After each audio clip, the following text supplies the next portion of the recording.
Herkese salam. Bugünkü videomuzda operatorlardan danışacağıq. Çox vaxt itirməmək üçün əvvəlcədən dəyərlərimi qeyd eləmişəm. İndi isə başlayaq bütün operatorların üzərindən bir keçməyə. Birinci toplama operatorundan danışaq. Bu operatorun adını addition qoyaq və adi A plus B kimi yazır. Yəni əgər siz iki dəyişəni toplamaq istəsəniz, normal olaraq plus işarəsindən istifadə edərsiniz. Çıxmaqda sağ qoyaq adını. Məsələn, A minus B, yəni normal bizim yazdığımız kimidir.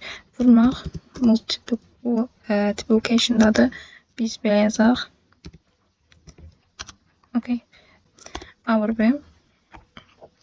Sonra bunun altın qızarmasın diye bunu uzadım. Okay, düzeldi. Sonra bölmə.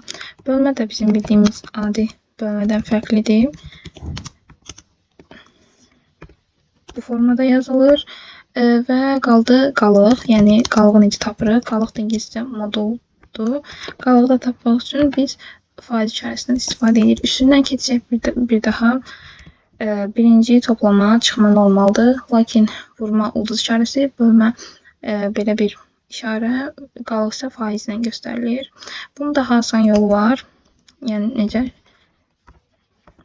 Məsələn, siz var C-ni verək. Məsələn, 5 və siz bu 5-i nə etmək istəyirsiniz? Məsələn, üstünə 4 gəlmək istəyirsiniz. Bu zaman A plus bərabər 5 yazanda, üzr istəyirəm, C plus bərabər 5 yazanda, bu deməkdir ki, siz C-nin üzərinə 5 gəlirsiniz.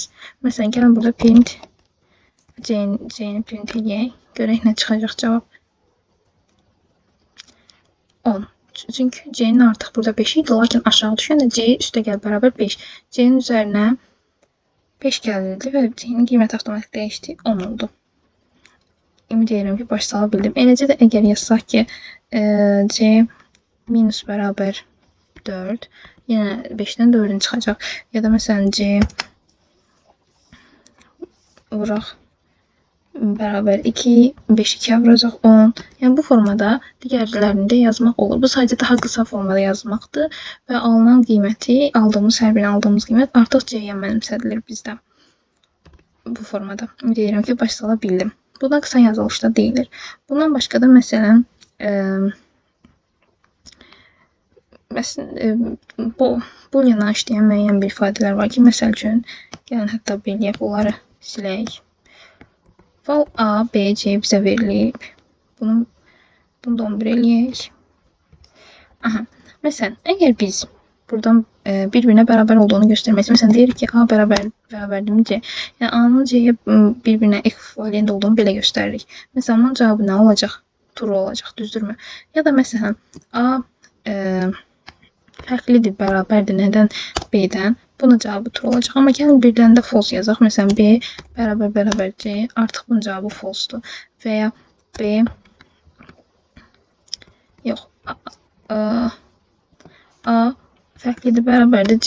Bunun da cavabı false. Yəni, fərqli və ya bərabər olduğunu belə göstəririk. Bunu da gəlin necə ekrana çıxdığını göstərək. A bərabər C.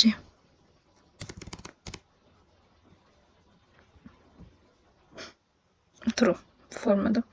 Əlavə olaraq böyük bərabər, kiçik bərabər də var. Gəlin ona da baxaq.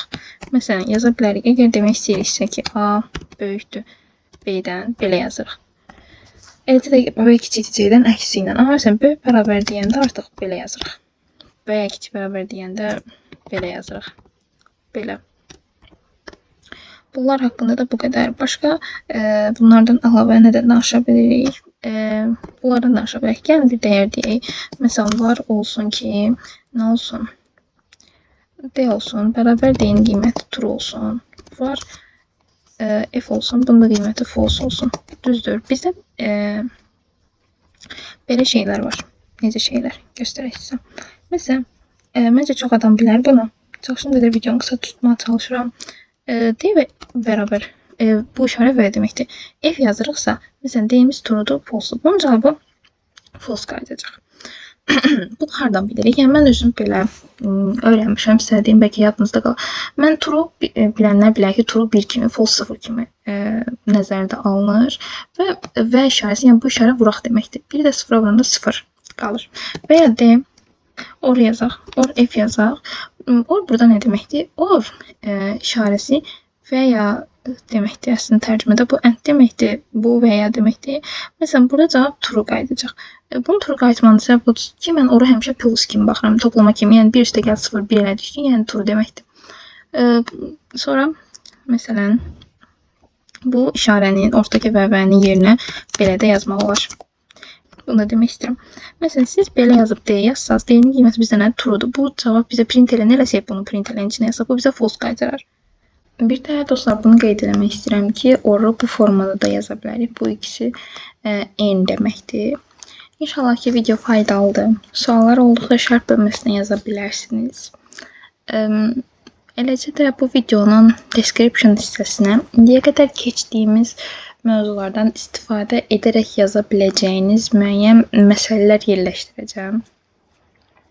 Əgər istəsəniz, o məsələlər bir yerdə də işləyə bilərik. Amma siz özünüz sərbəst işləyə bilərsiniz. Bu qədər ümid edirəm ki, video faydalı olmuşdur.